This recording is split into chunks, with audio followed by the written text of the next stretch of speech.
Ito yung mga sorority natin.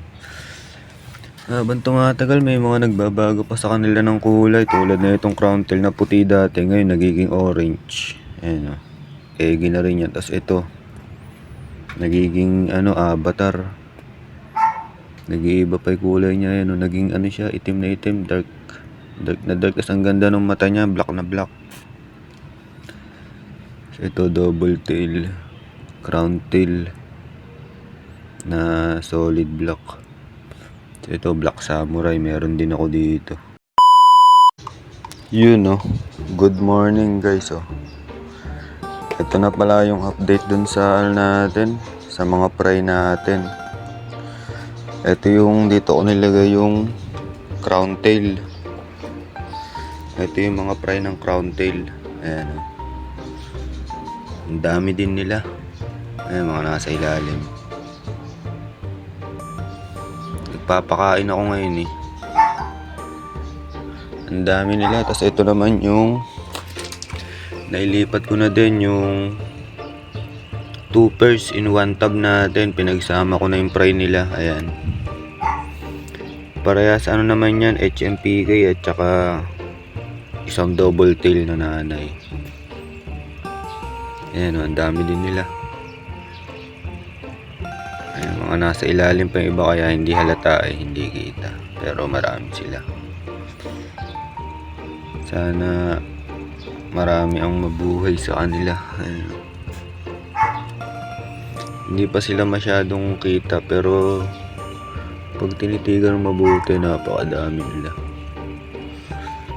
Yun lang. Ito yung update doon sa natin. 2 pairs in 1 tub, in 1 breeding tub. Yan nilipat ko na. Ang hirap maglipat, hindi kasya yung breeding tub dito kaya inunti-unti ko silang nilipat, pasalin-salin. Dito naman sa crown tail saktuhan lang, nailipat ko naman ng maayos lahat. Tapos nilagyan ko na sila ng aerator para mas malaki yung chance na maraming mabuhay. Dahil yung iba nasa ilalim, hindi nakakaangat, nahihirapan nung kumuha ng hangin. Kaya ito kahit hindi sila umangat, may hangin sila sa tubig sa ilalim. Yun lang, nakapagpakain na rin ako. Ito yung mga sorority natin. Habang tumatagal, may mga nagbabago pa sa kanila ng kulay. Tulad na itong crown tail na puti dati, ngayon nagiging orange. Ayan Egi na rin yan. Tapos ito, nagiging avatar.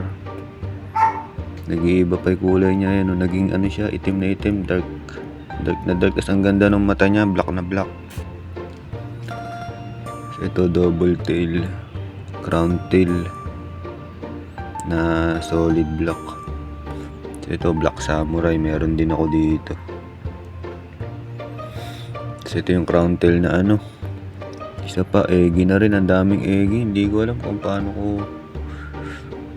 i-breed tong mga to at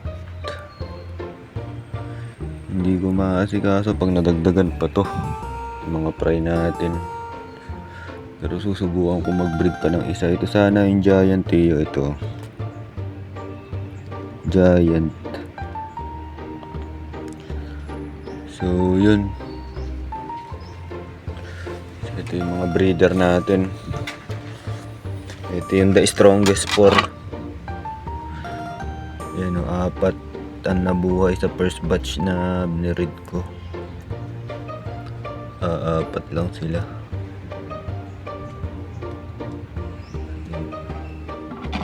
Pero at least may nabuhay tayo. So yun lang. Hanggang dito na lang muna. Peace.